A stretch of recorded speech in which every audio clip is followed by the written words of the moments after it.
Okay, now we're going to finish up this unit on the rise of industrial labor unions by continuing where we left off, which was taking a look at this um, question about whether workers are actually against employers, or are they mobilizing against the enforcers of the employer's will, and that is the government. Now, within that question is, does the labor unrest threaten the aspect of or the practice of democracy, or is it actually a manifestation of participation necessary for a real democracy? And if it's true that the latter is valid, then why use violence? Why would the government use violence in order to disrupt um, what is a manifestation of participation in government, which is the actual use of the right to free assemble and the right to protection from cruel and unusual punishment. So that's kind of an important beginning point when we take a look at the strike movement within the United States during this period. And within that is the question as to why collective action is considered a threat. Again, if unions are manifesting the participation of the actions necessary for a republic to be effective and real, then why use that violence? Or does labor unrest in itself not threaten democracy? And if that's the case, then the question of violence by the government still needs to be addressed. So let's have some discussion on that issue, and we'll move on to the next slide. Okay, as far as the idea of labor organization was concerned, in the period between 1865 and 1900, it's clear that the number of people who joined unions rose enormously, and we'll see with the Knights of Labor, it increases incredibly. What I'd like to introduce here concerning labor organizing during this period is whether or not, since your book claims, I should say, that workers who had fought to save the Union argued that wartime sacrifices justified efforts for justice and equality in the workplace. If it's true that workers who fought to save the Union made that argument, then does the 14th Amendment apply to workers? And this is an interesting case because the due process of law and the demonstration of equal protection under the law, as outlined in the 14th Amendment, is generally understood to be a broad-reaching right.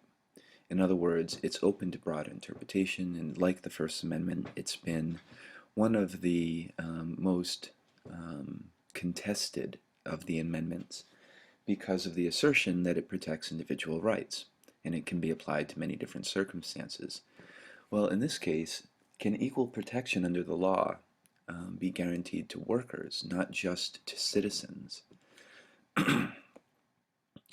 That's a very interesting question. I'd like that to open that for discussion.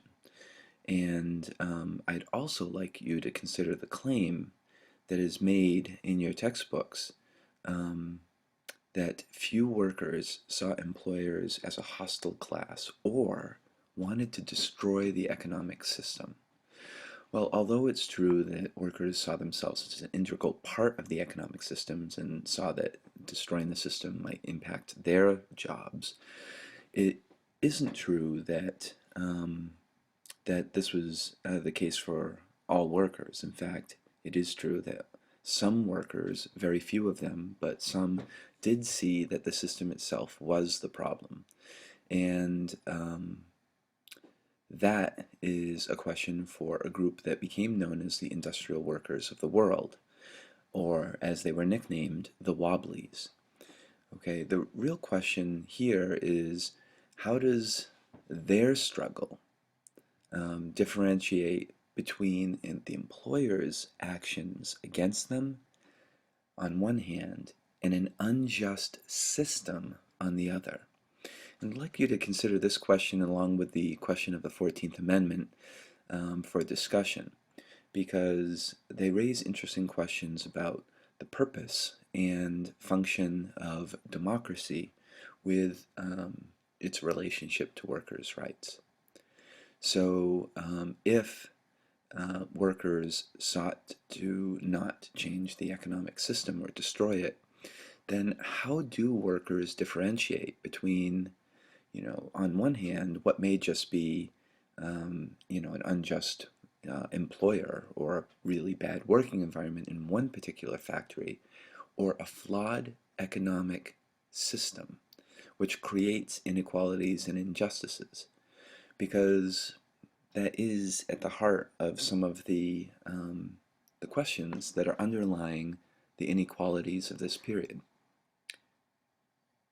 Okay, please discuss those and we'll move on to the next slide. So here we're beginning to take a look at the Knights of Labor and the American Federation of Workers. So your book points out that the Knights of Labor sought to secure the workers, for the workers, the full enjoyment of wealth that they create. This is the Knights of Labor, founded by Terence Powderly. Now, to a worker, I'd like you to ask yourself, what exactly is a full enjoyment of wealth? Now, it's important to take a look at other industrial nations around the world, specifically those in Europe during this period, that were undergoing, because of the politically active working class, or the proletariat, as was defined by Karl Marx. Their actions were beginning to reshape not just their working conditions and the wages that they earned, but also the structure of their government. In that case, please consider socialism and communism in Europe during the late 1800s as well. So does the full enjoyment of wealth mean, referring back to the other slide, a change in the economic systems? Should workers have the right to control the means of their own production? Instead of being simply wage earners, should they have control of, or access to the profits from their labor? It's also important to point out when I return to class, that we'll talk a little bit more in detail about the Haymarket Riot and the consequences not only for the Knights of Labor, but also for the labor movement in general, and for anarchists as a group, which we'll talk more about in class. All right, just finishing up on the Knights of Labor, I'd like you to take a look at the fact that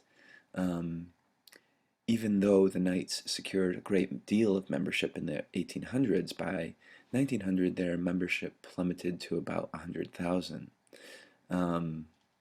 The real question here is why? Why were the Knights of Labor unsuccessful? Was it because they set unrealistic expectations? Or was it the composition of their organization? Was it their leadership? Or was it some of the resistance that they faced, specifically within the police and courts? And did the execution of anarchists who were associated with the Haymarket Riot have an impact on the Knights of Labor membership?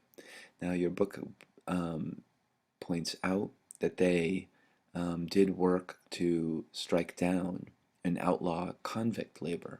And if you remember, I introduced this a little while ago when I talked about a book written, I believe, by Donald Blackman, called Slavery by Another Name, which extensively uses new research to point out that the convict leasing system in the South was akin to slavery. And the author argues that slavery never ended during the Reconstruction period and afterwards because of it. So, having said that, I do want you to take a look at the American Federation of Labor. Notice here the distinction between them and the Knights of Labor. The American Federation of Labor, which becomes one of the largest unions in the country, is originally organized as a union of a federation of skilled trades, okay, not necessarily the unskilled workers. Now, if we take a look at some of the setbacks that are established in the working class strikes and activities, I'd like you to use this example to raise some interesting ethical questions about the methods and tactics used by employers to break up the strikes themselves.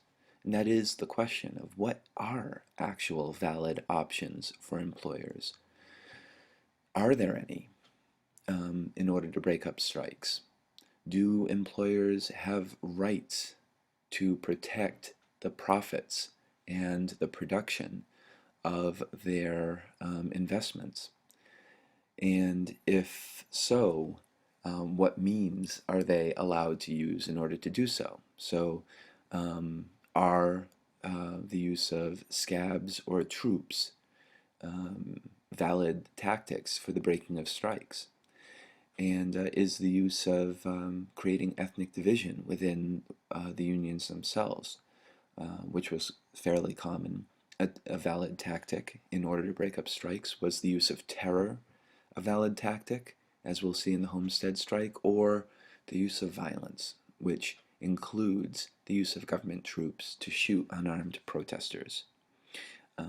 Please discuss some of those questions, and then we'll move on to the next slide.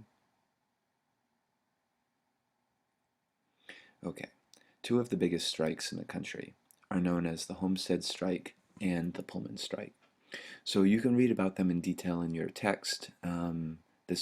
The text here might be a little small for you to read just on the iPhone, but I'd like to return to the question of the tactics used to break strikes. Did the government have to take a side, either on the side of the employers or on the side of the employees and the workers?